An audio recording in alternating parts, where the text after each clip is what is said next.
So we're going to be playing test drive, and we have to do this on the C64 full size thingy.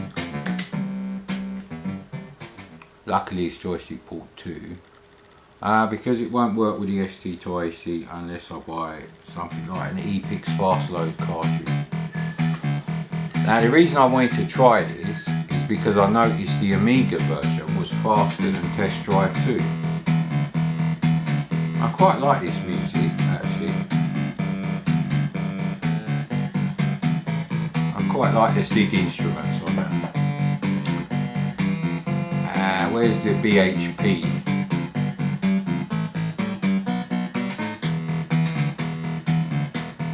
Alright, 215, so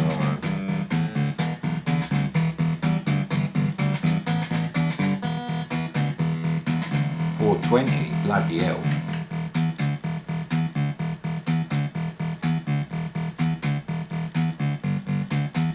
Nah, that's not enough. There must be a Ferrari though.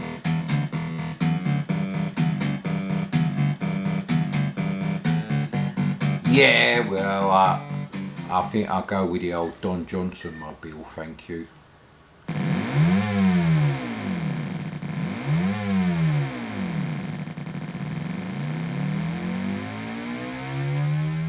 Sounds more like a supercycle to me than a Ferrari. But anyway, so let's see if the frame rate is actually remotely playable, like Grand Prix Circuit is on the C64.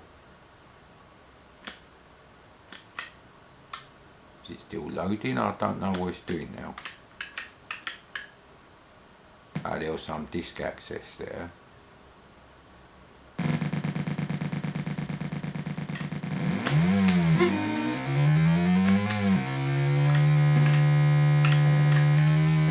Well, it's not quite Grand Prix Circuit, but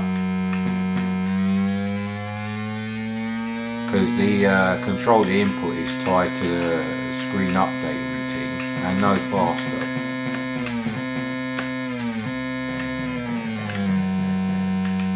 How do you change up a gear then?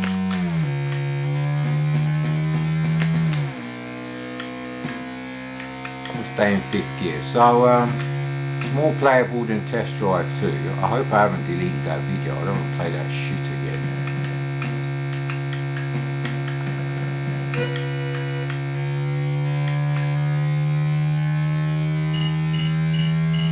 You have to outrun the police now.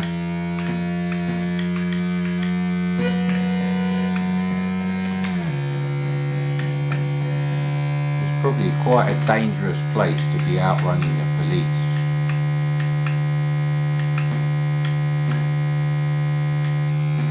Certainly doesn't feel like I'm doing 145 miles an hour, which I have actually done in a real car. And before you say anything, it was legal, so there you go. But it was an ordinary road car. It was just my my old BMW Coupe 325, sir. And the first 2 digits of the year it was registered start with a 1 and a 9, not a 2, so you know what one that is. And there's only one of those that could do 145 miles an hour. Why am I talking about that? Because there's not much else you can really say about this game. These sort of games, they need a bit of a miracle to be playable on the C64. And Stunt Car, and even more so Grand Prix Circuit on the C64, they do actually solve this problem. This is not quite as bad as hard driving on an 8-bit machine, but I think I would need nostalgia to give this more than about 65%, I would say. It's an interesting idea. They haven't really put the effort into like making the engine sound remotely different to anything that's come before. You could be playing bloody Speed King for all I know. Music's alright actually. Didn't think I'd like it, but Presentation is nowhere near as good as Grand Prix Circuit, but it's not bad. However, your dashboard looks a bit shit. Can't really think anything else to say about this, really. Would I have had this as a game I would want to play today if I did own it back then?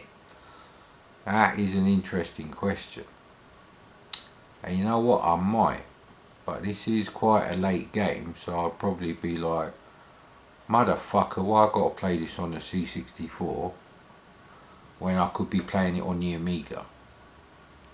I didn't like the PC in the 80s, so yeah, it's a tough call actually. I don't think I would. I don't think this would be a game I would, go back 20, 30 years later, play it and think, oh man, this was brilliant. I used to have such fun playing this. I probably would play it, because you spent your 10 quid pocket money and there's fuck all you can do about that. So I'd have to play it, or something I've already played to death that I already own, for at least 2 weeks. I probably would have played something I already owned instead of this shiny new copy of Test Drive 1. But it's not as bad as Test Drive 2. Test Drive 2 is an instant fail.